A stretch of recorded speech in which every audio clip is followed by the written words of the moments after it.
Okay, so welcome everybody to this our second OASIS talk of April 2024. We have yet another talk tomorrow, so tune in also for that. But today, here to give today's talk, we have Petri Lankoski, an associate professor of game studies at Södertörn University from the Stockholm area. Petri's research centers on game design, where he has focused on the interplay between game design and player experience, the relationship between game content and game mechanics, and games as fiction. Additionally, in recent years, Professor Lankoski's research has revolved around the industry of porn games, and today he is here to talk about the contents, ecosystems, and business models of indie porn games. Also, I should note that after this talk, Professor Lankoski will be at the Finnish Museum of Games, I think giving a talk about an Engage game project from the early 2000s as a part of the museum's ongoing Engage exhibition. So please check that out if you have the opportunity today. But without further delay, the floor is now yours, Petri. Yeah. Thank you. So we'll be talking about something that connects back to the game research lab. So that project was done in very early days of the game research lab. So that game is part of that. But let's jump to this topic. And indie porn. There is kind of no explicit content in this kind of presentation. So if you after that, you are in the wrong place. But there will be some kind of touching some sensitive topics like non-consensual sex, rape, certain fetishes, but mostly kind of this goes rather abstract level. And kind of I'm just going through the different previous research that I and others has been doing and publishing in the area, and this is drawing together a bit of the different kind of research lines and trying to put them in the kind of building some red line between those and building connections also between those things in there. Kind of porn is strange things. It's almost always everywhere, and like it says that if there is something, there is porn about that something. Curiously, there has been quite little porn in games. So some of that kind of Kruczynska has noted that kind of in one earlier paper. There were a bit of at the 80s. Maybe that's kind of overstatement to saying that it's porn when that kind of pixelated things and text games were not really kind of that kind of thing that were good actually representing pornography. And then we'll have been having different gatekeeping things like a Sony has a strict policy, other console kind of publishers has been quite strict policy. Violence is totally okay. There is not enough violence that we started to kind of censor them, but that kind of nudity and all that kind of things are kind of really bad. And then kind of credit card companies has been also kind of policing what you can buy and what you cannot buy with the credit cards. But then, for some reason, things has been started to change in 2000. Nutaku kind of was one of that kind of website and publisher that started to focus on porn games. Steam has been kind of opening games for the explicit sexual content in 2018. First of that kind of was Nelly Love Stories, at least that kind of that multiple sources says that was the first one that actually kind of get green lighted. But yeah, as I said, history of porn games is long and quite wide, and then I don't even touch the Japan because that would be kind of total big huge topic and really complicated topic. So this is more focusing on the modern day Western things, what is happening there, and what is kind of quite undocumented also. Steam, I said, there started to be more that explicit content, the amount of games has been kind of increasing. And some of them are also kind of using early access. This relates to bit that I'll kind of go and talk a bit later, but relates to the crowdfunding that are used in quite many of those games. So they are developing using crowdfunding and they are releasing early access in Steam. But kind of it's more games there. But then the other kind of interesting is that they are selling also very well. This is kind of Steam figures compared to the regular non-porn indie games. And porn games are performing quite well.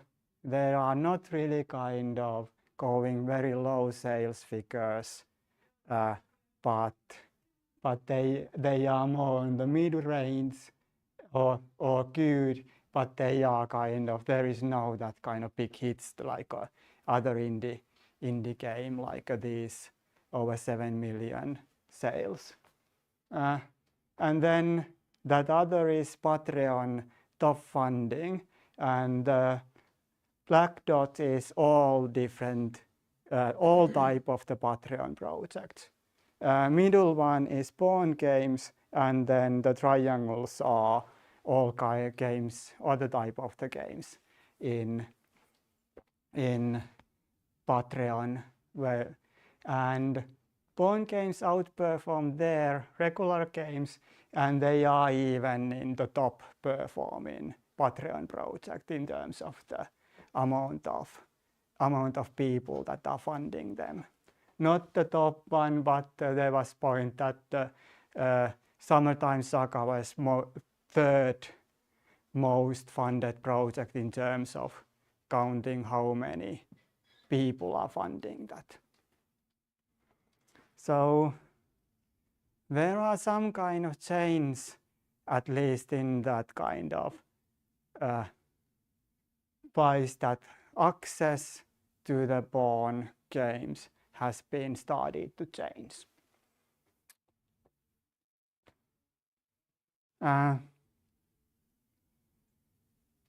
And then what are those games? This is just that kind of content analysis based on random sample of the Patreon funded games and kind of top 25 funded games, and that kind of basically can say that all that kind of stuff that you can find video porn is in the games. And there are kind of very wide range of the activities in there. And some of that kind of top funded games have more different things in there, probably because they have more funding to produce content, and they also might have a kind of funders asking certain type of the contents.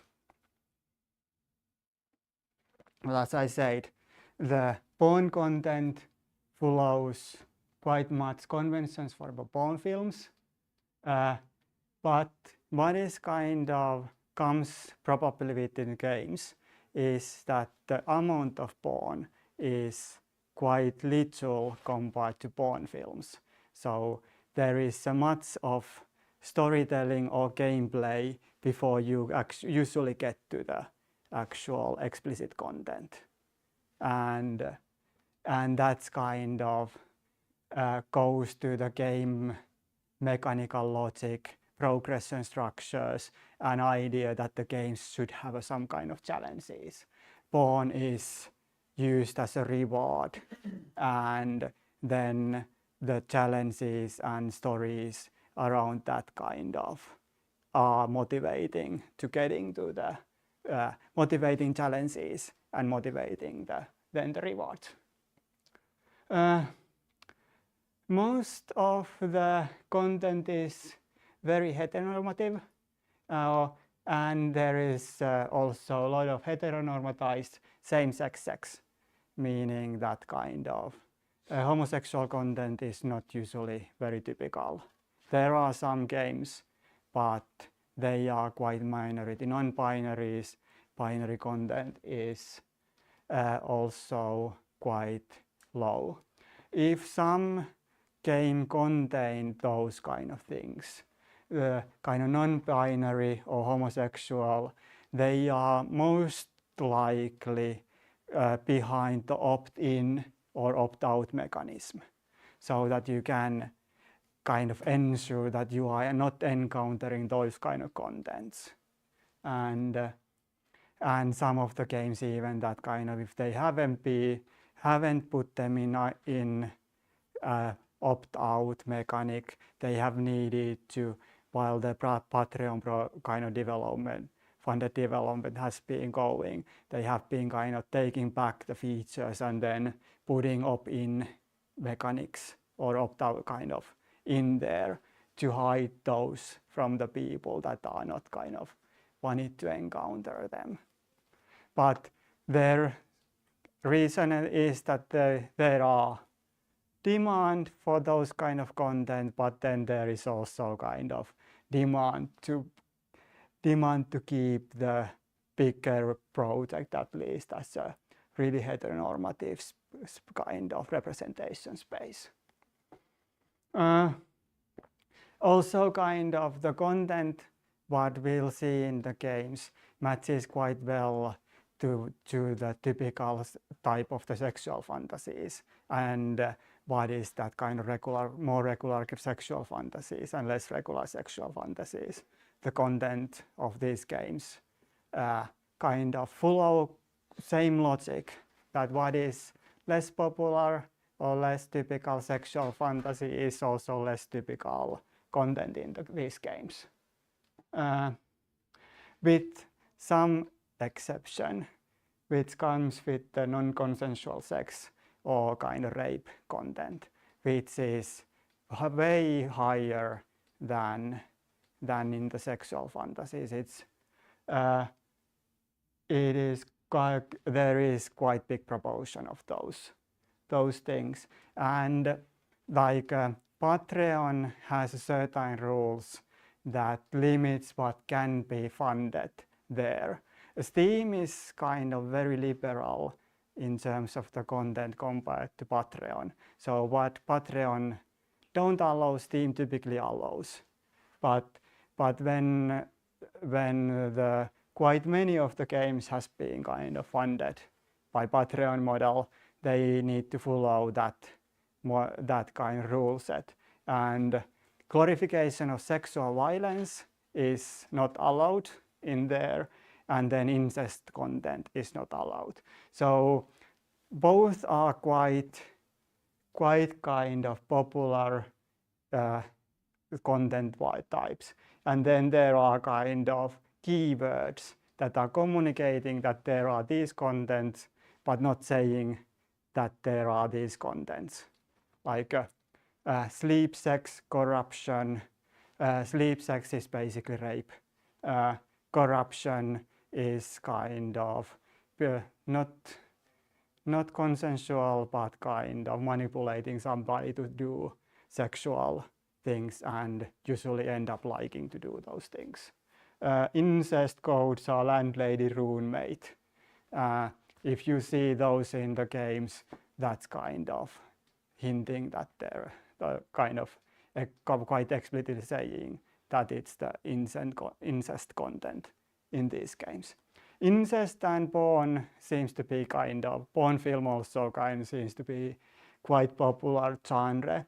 In games, these games, there are that kind of university college type of the games where the player character is college student, and then that kind of game evolves around the sex with all possible kind of relatives and classmates and teachers, and those are plenty of those games, and some of them are quite popular also.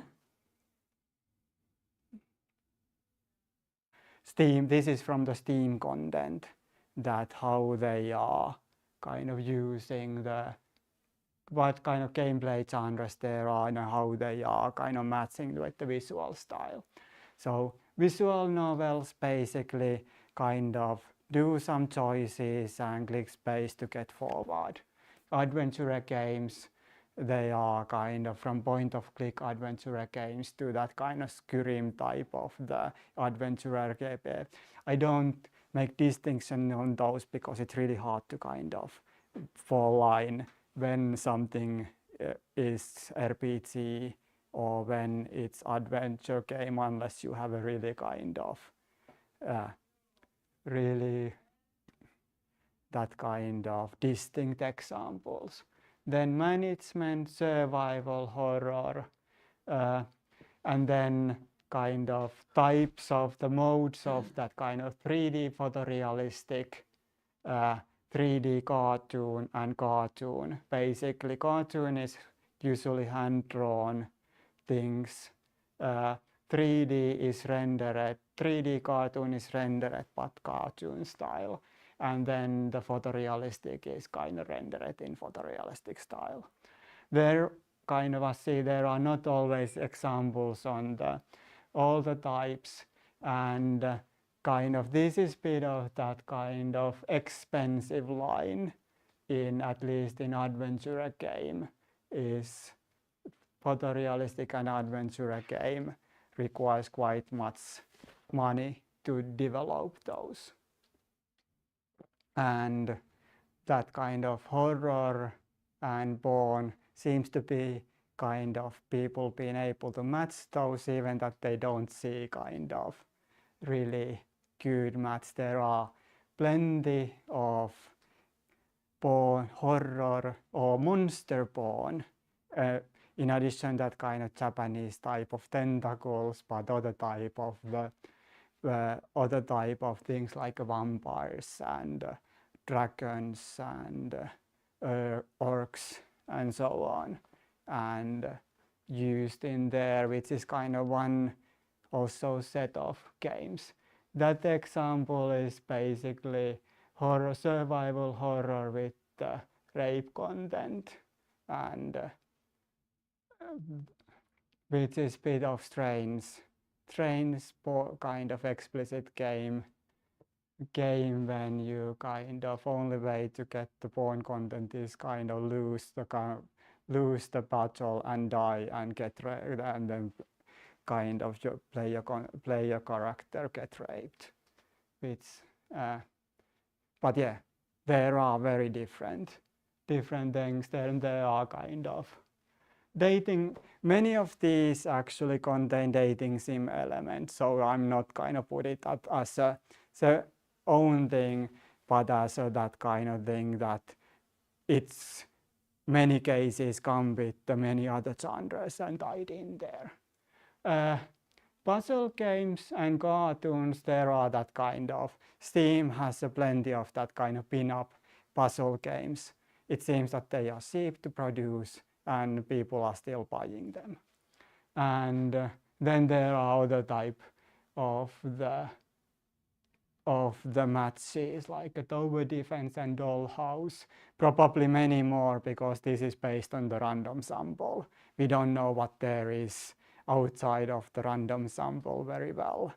But yeah, very wide, very different type of the ways of connecting things.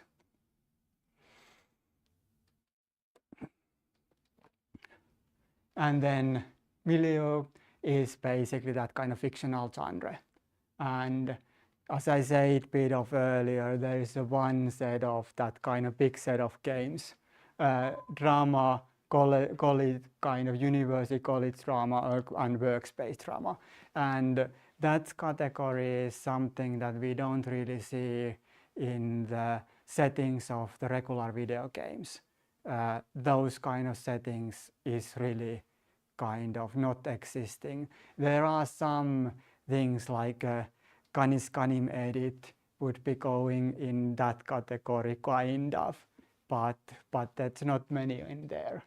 And then here is that kind of pin-up games is other type of that it's not really so much in other kind of video games. But then crime, horror, fantasy, science fiction, modern fantasy, even furry are that kind of categories, fiction types that you would find in the other type of the games. Of course, not everything is kind of around with the same amounts. Visual novel games are most popular games that are around in Steam and also in that are kind of Patreon side. Adventure RPGs is what, and then other kind, there are quite many games in there. Then puzzle is that this is kind of bit of that.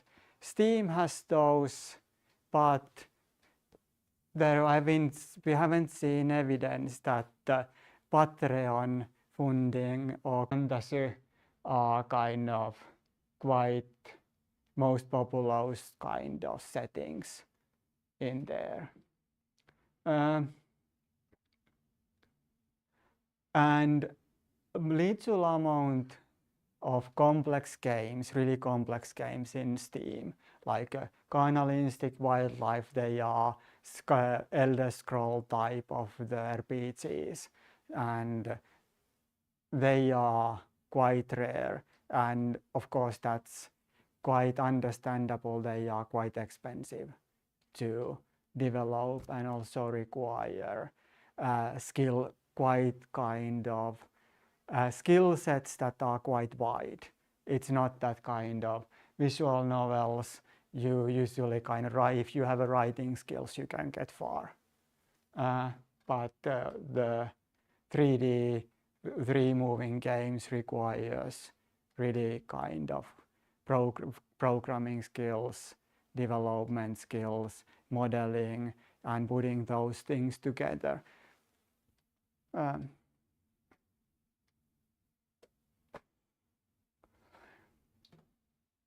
But if I'll kind of try to put these things bit together, we'll see that the content and gameplay are kind of tied together.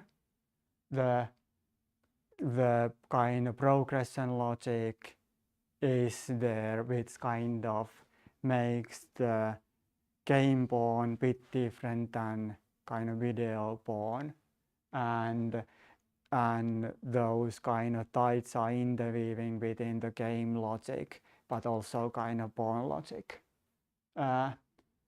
And some of the kind of content is in the interfaces, and main thing is that the most of the pornographic content are rewards, and they are located as a cutscene at the end of some challenge or at the end of the game.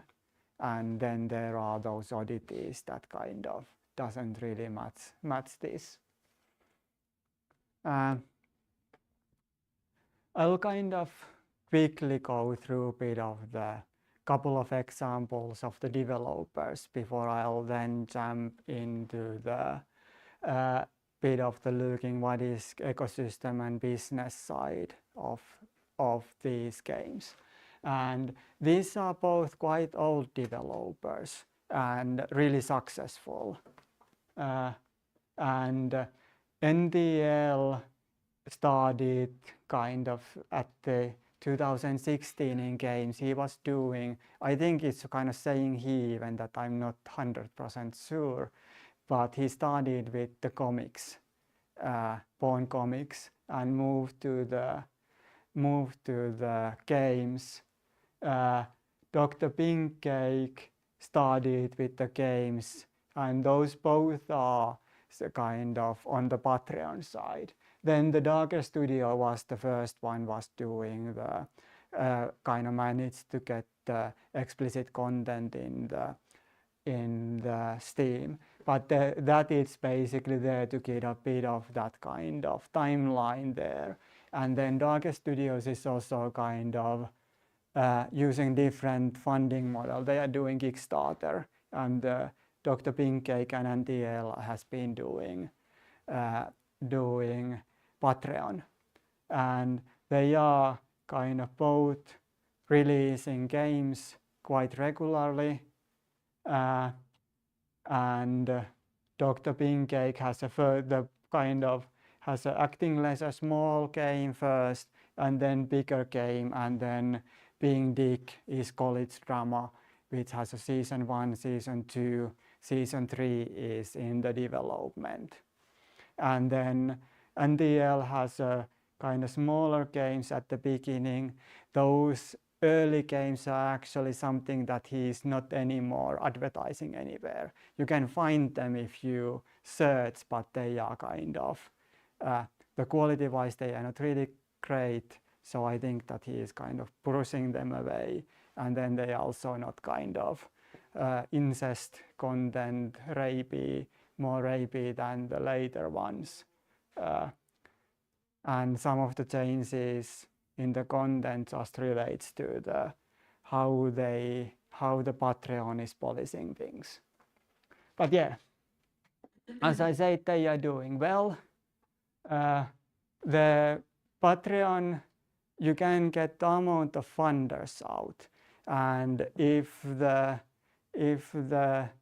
developer allows, you can get the earnings, and Dr. Pinkcake doesn't allow the earnings, and NDL Media stopped that.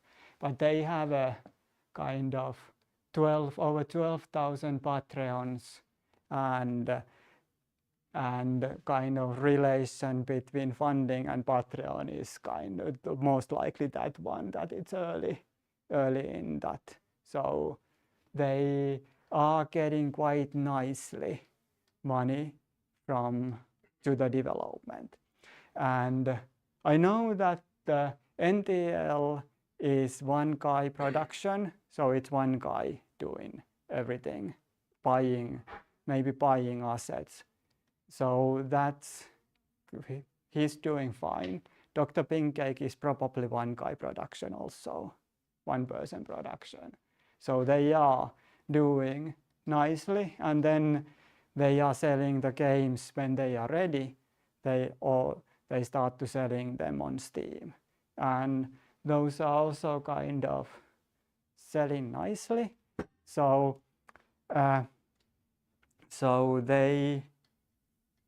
they are kind of not only examples that are doing well, but these are a couple of ones that are kind of performing really well in this space. And here is a bit of that kind of progression towards, like you'll see the progression graphic-wise in here. So the quality improves. And of course, when you have a funding, you have a chance to work on those things and also develop the skills to do that. It's not just graphical things then that kind of game design improves. Usually they get easier. Porn game players don't usually like too complex games. They like easy challenges, but they want challenges, but they should be easy enough to get to the pawn fast enough. But they need to be something that it feels like a game. Then kind of one thing is that there is code reuse, assets reuse, so that kind of expenses are kept down. Then Dr. Pinkcake, he kind of starts small game in terms that kind of branching narrative. That was quite complex branching narrative. Based on writing, he has a background in writing, or he or she. So that kind of quality-wise writing is quite good in this space. Or even if I compare to some AAA games in kind of writing-wise, not everything is quite really kind of shining stars of the quality writing. He's using both assets, so the graphical quality already is good because the assets that you bring in that space are professional quality. Then how the assets are used then improves. And then in the later game Beandig, branching narrative gets way more complicated. There are way more characters, mini games, and that kind of the settings get complicated also. But then that kind of failing mini games doesn't usually mean much, because the punishing failures, that's not really kind of thing in this kind of game, kind of visual novel adventure game type of the game space. But that kind of some things that seems that kind of coming with that crowdfunding is that Patreon has enabled learning. So developers has been having time to develop their skills from the Patreon funding. This might not be any more possible, at least in that kind of skill level where the NDL media started, because now if you start to look in good quality content, the graphic quality is quite good, and at least that those games didn't start in that quality that get kind of noticed nowadays. So it's kind of, there are more content and it's harder to stand out. Heavy reuse of existing code and assets can keep the cost down. The episode model, you can reuse models, you don't need to buy so much new stuff. So the costs are down in that way. And then reusing code base and doing something that builds on top of that also keeps the cost down. And at least some of the successful cases, the development is fully funded by Patreon or other crowdsourcing platforms. And Steam offers long tail income from those kind of existing games. If you don't have anything in production, income in Patreon kind of ends, because you need to always be something to develop something to get those funders, to keep those funders. But then Steam offers the source, or itch.io offers the source to sell things after they are kind of exciting from the crowdfunding space.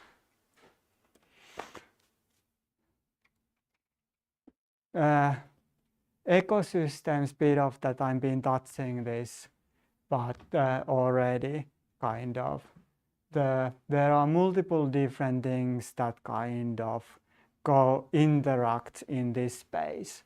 And as I said, this is more on the 3D photorealistic games.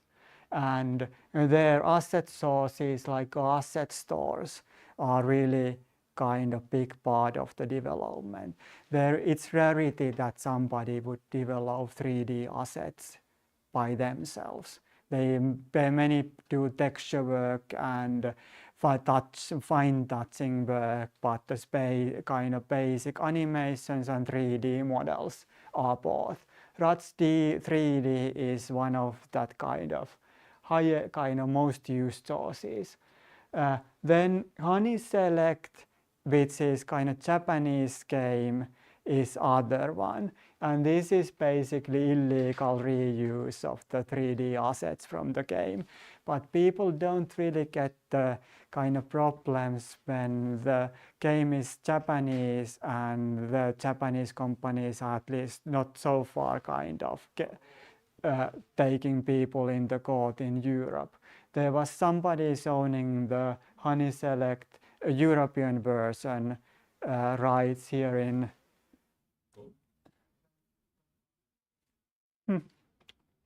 What was that?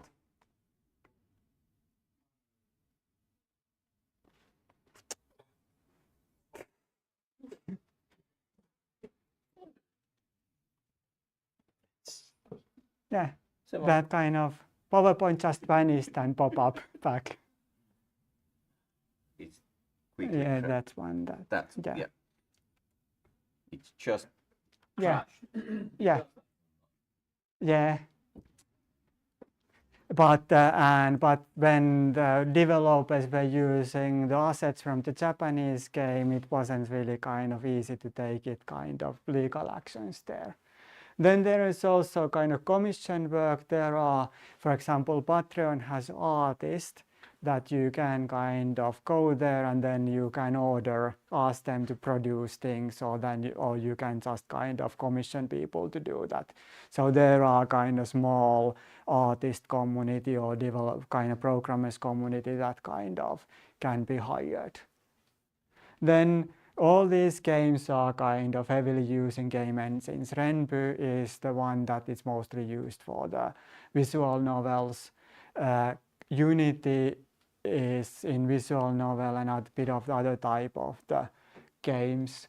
And then Godot is kind of some start to kind of getting used. And then Unreal is popping there to there for that kind of 3D games. But those 3D games, the quality is not the same than the visual novels and others. They are harder to do. And then there are kind of distribution platform, most kind of notable Steam and itch.io in this place. Nutaku is one, but it's kind of bit different type of the games than what kind of seen in that kind of interaction with the crowdfunding and Steam and itch.io. Discord is used in conjunction with crowdfunding services. When people have a crowdfunding products, the Discord is usually that kind of channel for the communication and community building. And then there are other kind of adult communities. One big one is F95 Zone, which is kind of distributing or providing links to the game illegally and legally both. And surprisingly, there are also plenty of developers there kind of distributing their game there, even that they are selling them on Steam and collecting money, kind of collecting development funding via Patreon. So it's a kind of strange things that apparently those communities are important to get people in the crowdfunding side. So you kind of want to distribute also your stuff freely, even that you want to sell them and get them in the Patreon. So it's that kind of go in the dependencies between those parts in there. 2D games, almost same, but then you don't have asset stores for the drawn kind of content. So there is a lot of that more. Commission work is really really that kind of people are doing, selling 2D art for the games. Then now it started to coming AI generated graphical content, which kind of quality wise can be good or not good. At least it's distinct, it kind of smells and looks like AI generated. And then that kind of more illegal way that stealing the graphics from the other games and building the new game based on the assets that are taking the other games. Otherwise, the ecosystem in that kind of looks pretty same, but kind of the main difference is there the assets, like a 3D trust kind of buying assets, and 2D is kind of more handwork. So I said, different photorealistic 3D games are outsource asset development or buying assets from some existing places. Different tools, crowdfunding is kind of big part of that, and selling games also after the development, which is kind of really interesting that crowdfunding is not really competing with the Steam, and there is not that kind of conflict between that. But its kind of main thing is that they are not selling the same thing. The Patreon and crowdfunding are kind of attracting people to the development community, that having the access to the developer, trying to put in the content, trying to kind of get that stuff by kind of born that they want into those games that they like. And then Steam and itch.io is then kind of people that are not kind of want to commit something, they are buying stuff from there later on when they are. And then Steam is also and itch.io are safe, like other ways to getting games are not always so safe for your computer and legally safe ways to get, but when they are on those other platforms, and it's kind of much less hassle to get stuff.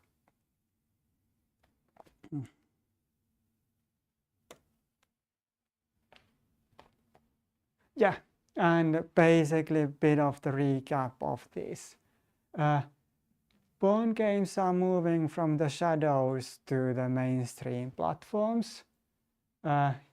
itch.io and especially Steam are those kind of mainstream platforms. And there is some level of professionalization in the porn game development space. People are making living out of them. Studios are making living out of them. There are a bit of that kind of symbiotic relation with the players via crowdsourcing, crowdfunding platforms. We have a new category of kind of players, that kind of player funder category what didn't exist really kind of way back.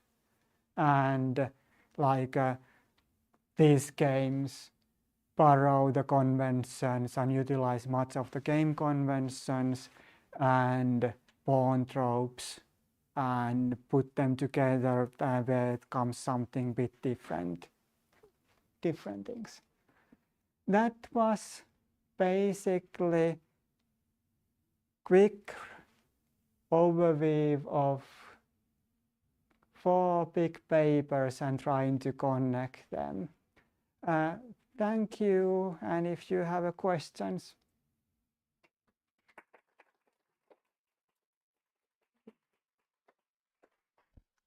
Okay, thank you so much, Petri, for the interesting talk.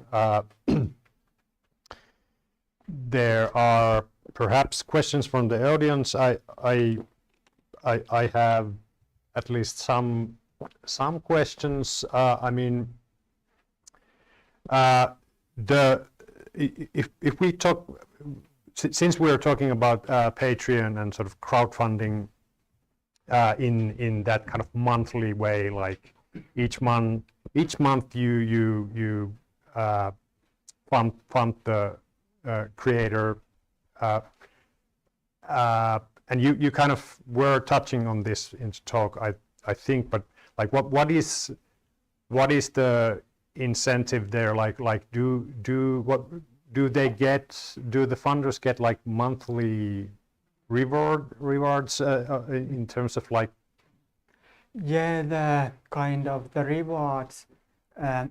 There is usually that kind of thing that the funders get the latest game version a bit earlier than others. Some of the games just come out as anyway to everybody. Funders get that game couple of weeks or month earlier than others. But then of course there are that kind of games where you need to fund to get the game. But many of the rewards are actually getting access to our Discord server. Participate polls on what we kind of develop next, or some of the kind of more expensive rewards can be you can design the scene to the game, and but then usually there is that kind of with me, or I have a final say on if that can go in. But they are kind of those kind of things are typical in there what is there, and then the community type of the thing seems to be the main thing that the Patreon, all this kind of participate this community, being involved and influence the development is the main thing that crowdfunding funding why it's attractive. So I mean, like if you would compare a indie porn game funded through Patreon and another type of indie porn game, you wouldn't say that there's, let's say, this kind of like a modular quality to the Patreon game where you can incrementally add kind of items, which is sort of like solely a result of the funding model. Let's say there is a bit too much of the different type of the material to allow easy way to wrap that in the nice packages. But there are that kind of Summertime Saga is one of the heavy ones and kind of heavy sellers. It comes out as a free game to everybody after a bit of the embargo, and it is heavily using that kind of model kind of vote what we do next, what characters come in, be part of our Discord community, but that kind of also start that kind of the developer was a professional artist, the game developer before, and it's the game became porn game because the Patreons wanted to have the porn content in that game. And then there are kind of projects that starts and then they died because they can't kind of keep up the schedule that is required to keep the Patreons engaged, and if you don't get enough money that you can start to living on Patreon, then you end up struggling with the kind of different works, and so I don't know if this answer, but there is quite much different type of the situations. Okay, let's take questions from the audience, I think, and from the chat. From Usman. Thank you very much for the very interesting presentation. I wanted to ask about the role of these communities and activities, because you mentioned that they have a very central role in the development, often like giving feedback to the developers about what kind of features they want to have and so on. And you also mentioned that some of these games have, for example, Discord communities. But are there other types of community activities, or are they just focused on giving feedback about desired features and things like that? Or are there also some kind of other community activities and forms of participating? The F95 zone that I kind of mentioned, it has there is a multiple different sides of that, but what part is that actually developer support part, where I find this kind of 3D assets, or kind of how do I do these kind of things. So that's kind of forums for the developers. Then there are game reviews in there, and some of the developers are kind of participating the discussion there. But then the discussions tend to kind of go to the feedback and questions about the directions of the game and queries, but they are not kind of, developers are not really interested in that side in F95 zone. They are not usually there answering that, but then that is in the Patreon, that is for the paid people get heard or get the feeling that they are heard. Okay, thank you very much.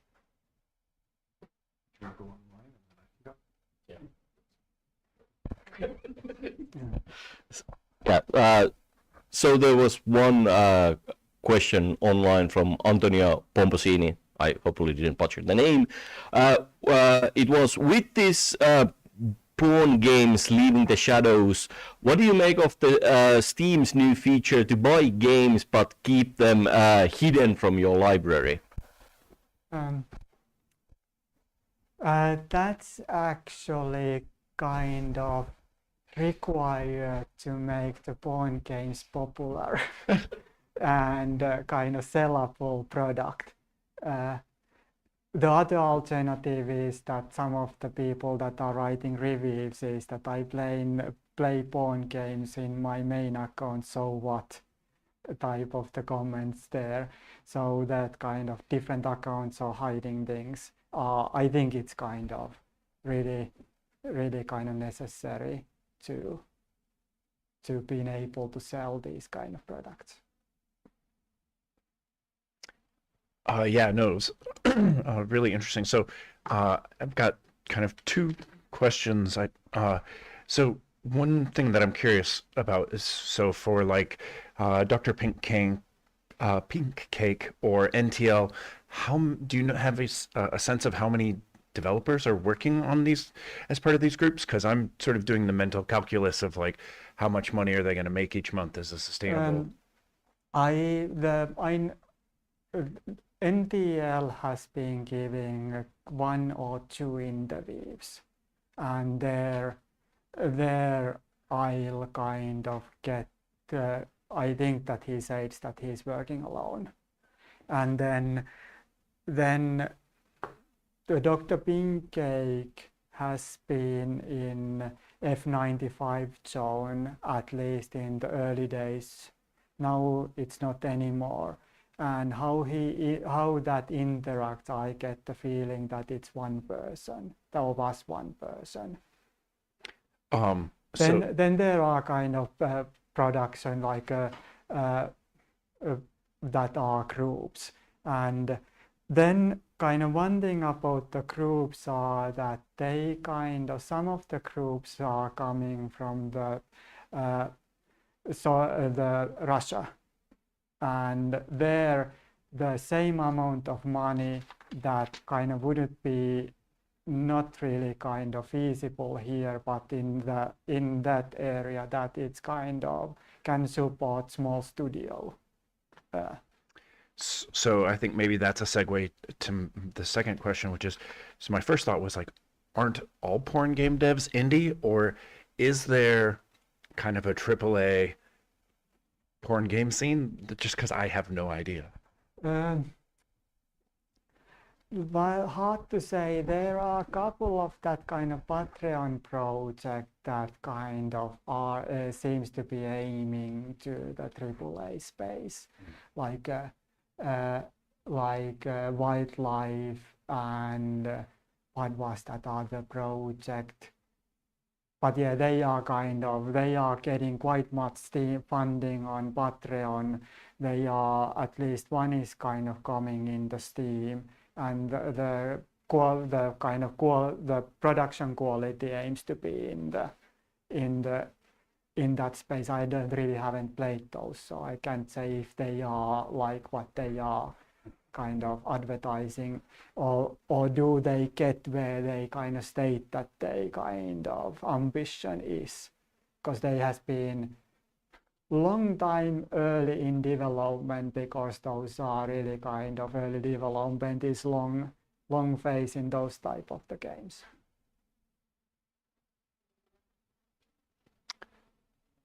Okay, do we have any more questions from the audience?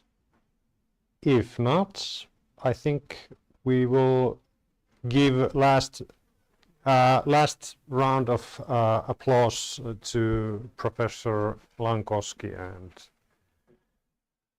end the session.